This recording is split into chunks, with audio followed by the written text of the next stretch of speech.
행복한 안식일입니다. 모두들 잘 지내고 계시죠?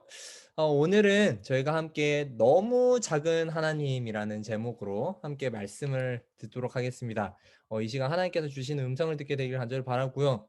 하나님이 왜 작은지 이 시간에 대해서 이해하게 되는 그런 시간 되었으면 좋겠습니다.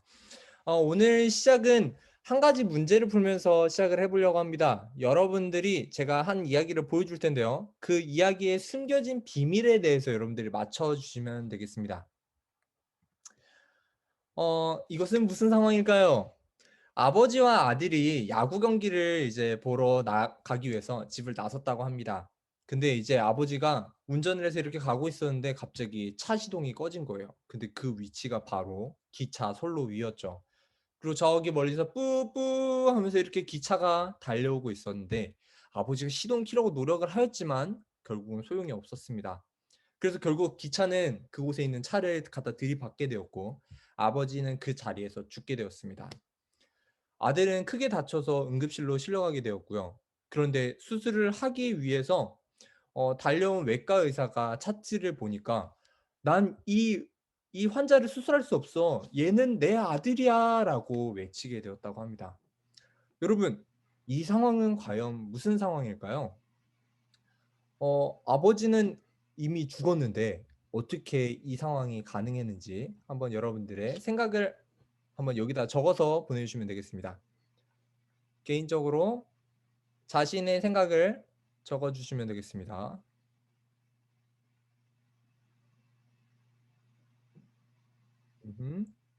Adoption first parents, dear mom.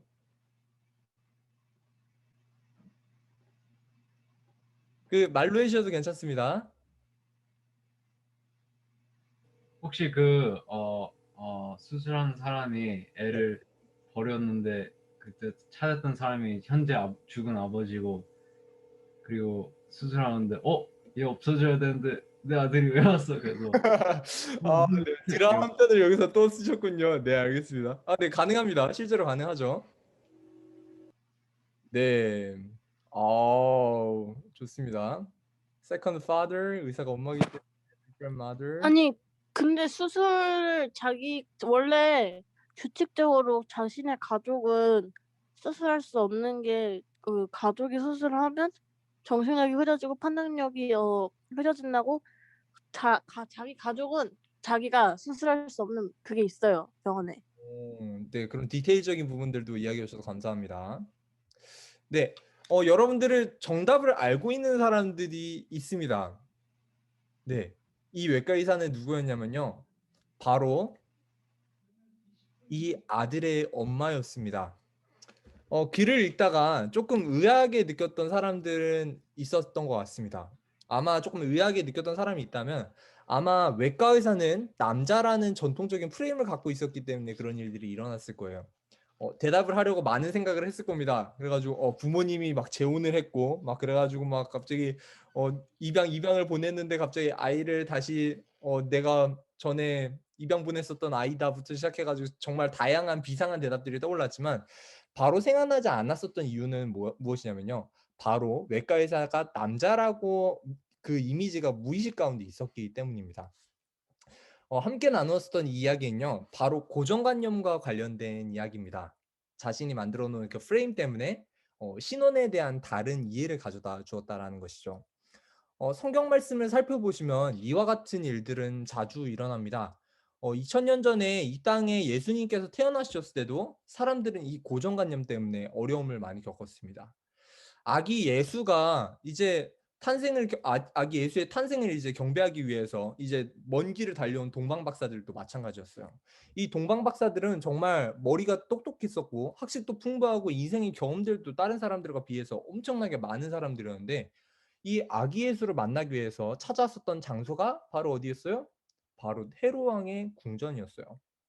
온 인류를 구원할 메시아라면 지위가 높고 권력이 강한 가문에서 태어날 것이라고 생각했기 때문이었습니다. 그러나 예수님 그런 행동들은 어떻게 보면 예수님을 아주 위험에 처하게 만드는 행동이 될 수도 있었던 그런 행동이 될 뻔했었죠. 그리고 이야기를 듣고 예수님이 죽으려 했었기 때문에 이런 일들이 일어났던 거예요.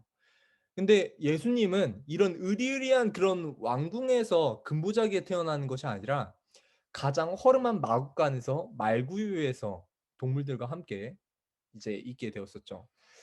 사람들의 그릇된 고정관념을 여지없이 깨뜨리는 그런 사건이었음을 저희가 알 수 있습니다. 오늘 함께 나누고자 하는 말씀은요. 바로 이 예수님을 향한 고정관념이 나타난 이야기를 함께 보도록 하겠습니다. 누가복음 4장에 나오는 내용입니다. 누가복음 4장 16절부터 30절 말씀인데요. 제가 중간중간에 계속 성경절을 이렇게 이야기를 할 거니까 여러분들도 옆에다 펴놓고 따라와 주시면 감사하겠습니다. 누가복음 4장 16절부터 30절 말씀입니다.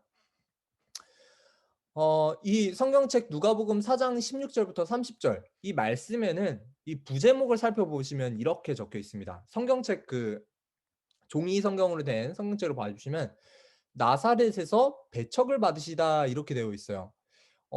16절 말씀을 한번 먼저 보도록 하겠습니다. 예수께서 그 자라나신 곳 나사렛에 이르사 안식일에 늘 하시던 대로 회당에 들어가서 성경을 읽으려고 서심해. 네, 이 성경절은 정말 이 교리적인 부분 때문에 아주 유명한 성경절 중에 하나입니다. 예수님께서 안식일 날에 늘 하시던 대로 회당에 들어가서 성경을 읽으셨다.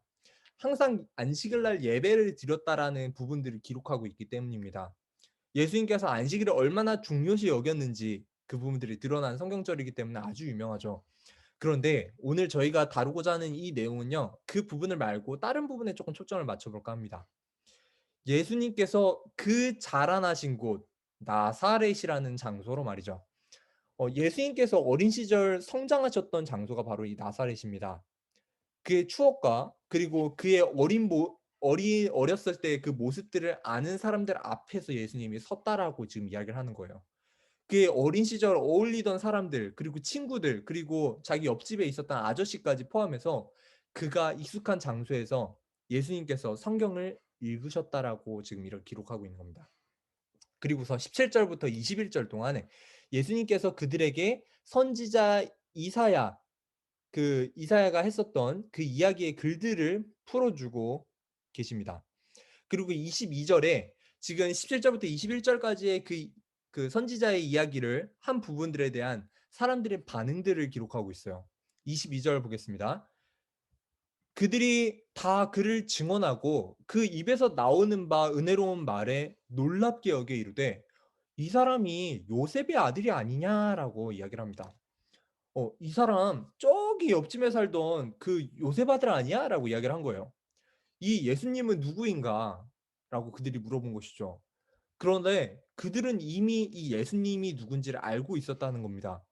그들이 물어본 건 예수님이 누구지라고 물어본 게 아니라 그걸 정말 몰라서 물어본 게 아니라 지금 이사야 글 가운데서 기록된 메시아의 부분이 자기 자신이라고 이야기한 이 사람이 바로 지금 동료였었던 목수의 아들이고 그리고 지금 그의 아버지 요셉과 함께 맨날 같이 일하던 그 아이가 아니냐고 묻는 겁니다. 내가 아는 애가 메시아라는 것을 자신은 믿지 못하겠다라고 지금 이야기하는 것이었죠. 분명히 흠없이 자랐었던 그였지만 어린 시절의 모습을 보았었던 그 사람들은 예수님을 약속된 메시아로 받아들일 수 없다는 것이었습니다. 나와 같이 평범하게 살아왔었던 그는 메시아일 수 없다는 것이죠. 사실 이 프레임 그리고 고정관념 이런 개념들은 이제 좀 약간 부정적인 이미지들을 좀 가지고 있는 용어들입니다.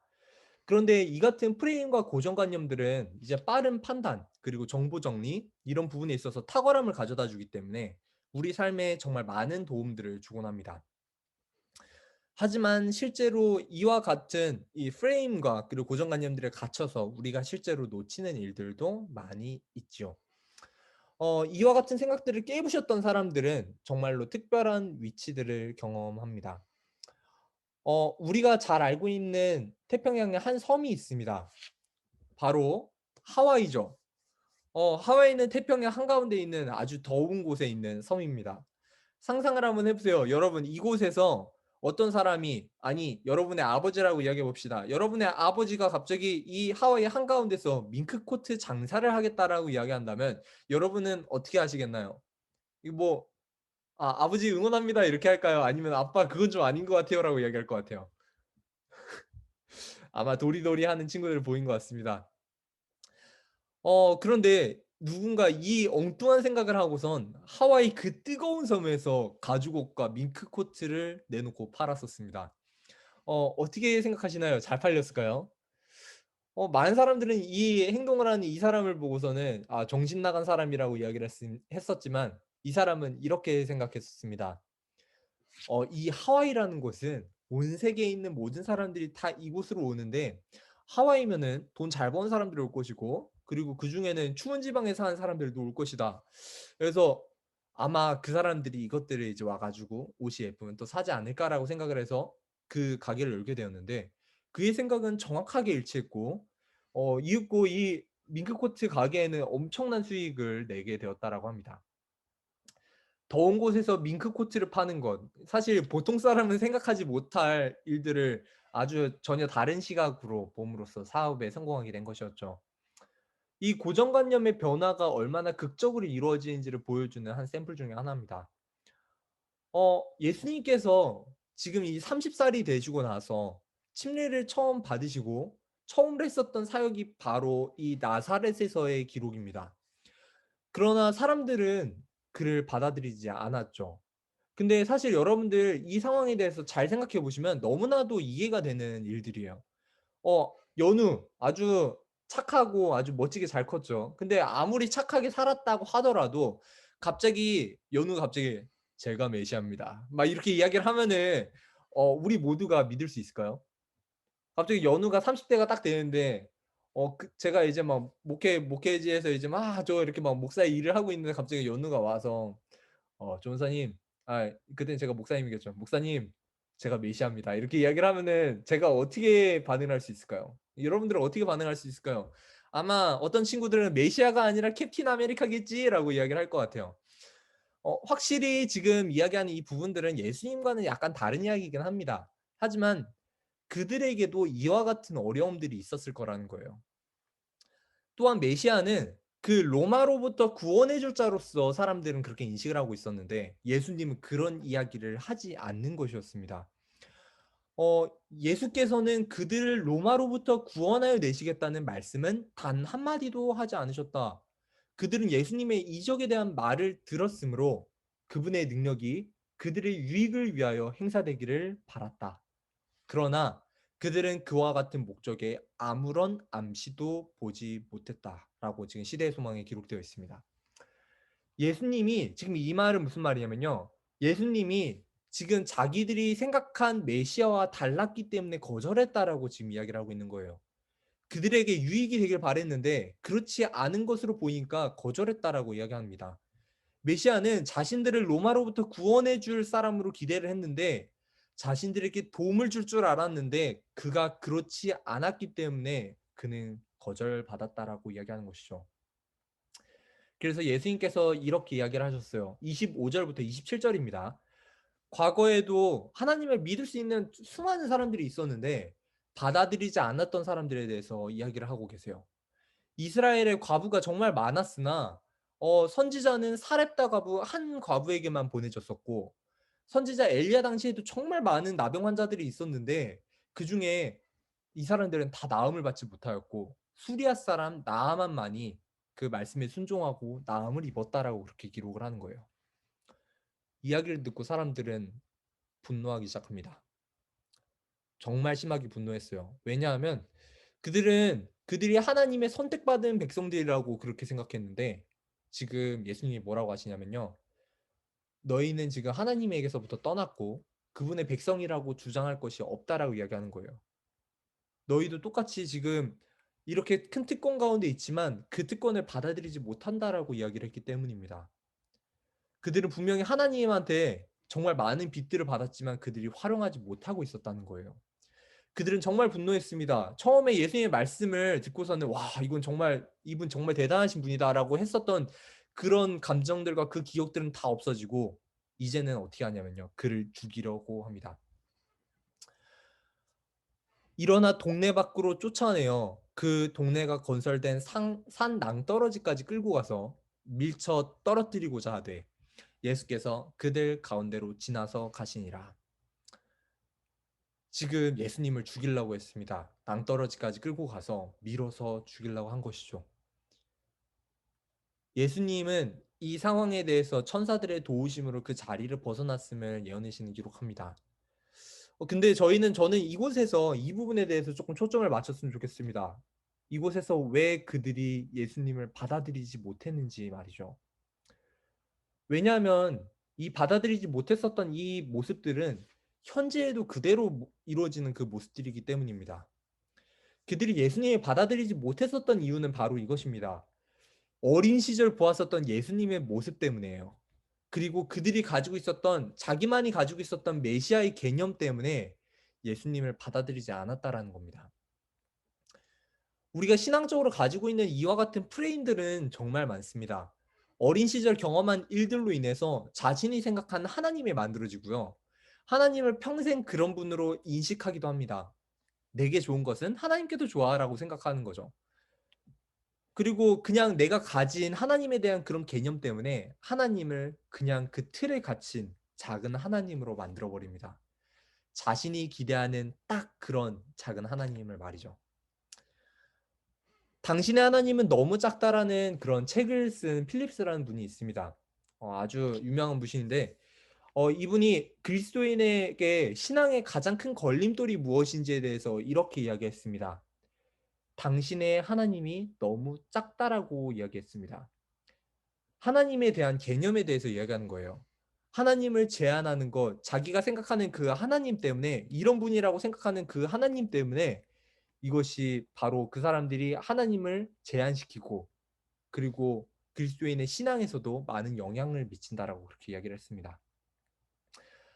어린 시절 부모님을 통해서 경험했었던 그런 모습들이 하나님에 대해서 이해하는데 정말 많은 영향들을 미친다라고 그렇게 이야기를 합니다. 그리고 살아가면서 만난 사람들과 그리고 경험들을 통해서 자신의 하나님에 대한 신관이 결정된다라고 그렇게 이야기를 했어요. 어떤 사람은 하나님에 대해서 이렇게 인식합니다. 그냥 교통법규를 어긴 사람을 적발하기 위해서 구석에 숨어 있다가 몰래 나타난 경찰관. 하나님이 이렇게까지 인식한대요. 잘못된 행동을 했을 때 용서해 주는 것을 믿기 힘들어하기도 합니다. 그리고 어떤 사람들은 주는 것을 인색해하는 그런 구두쇠로도 인식을 합니다. 무서운 하나님, 완벽주의자 하나님, 그리고 우리는 이렇게 하나님을 작은 하나님으로 만들어간다라고 그는 기록합니다. 저는 우리가 하나님을 이렇게 작은 하나님으로 자기가 가진 그 프레임 안에 하나님을 가둬버리는 그런 한정짓게 되는 우리의 모습이 아니길 바랍니다. 어린 시절 경험했었던 그런 일들 때문에 그리고 내가 생활하면서 겪었었던 그런 일들 때문에 하나님 또한 그런 분이라고 국한하게 되지 않기를 바랍니다. 자신이 가진 개념들로 하나님을 한정짓게 되지 않게 되길 바랍니다. 하나님의 생각은 나의 생각과 다르고요. 하나님의 시간은 나의 시간과 다릅니다. 하나님의 포부는 나의 포부와 다르고요. 하나님의 방법은 나의 방법과 분명히 다릅니다. 하나님을 판단하지 맙시다. 하나님을 과소평가하지 맙시다. 왜냐하면 하나님은 그보다 훨씬 큰 분이시기 때문입니다. 내가 가진 작은 상자에 하나님을 집어넣으려 하지 맙시다. 그분은 그저 나사렛 목자의 아들 예수가 아니라 하나님의 아들이시기 때문입니다. 저희가 정말 이 생활 가운데서 그리고 하나님을 만남 가운데서 정말 작은 하나님이 아니라 크신 하나님을 만나고 행복하게 되길 간절히 바라면서 오늘 말씀 마치도록 하겠습니다. 네, 오늘은 이 4가지 기도 제목으로 함께 기도를 하도록 하겠고요. 여러분들이 각자 이 기도 제목으로 함께 기도해 주시면 되겠습니다.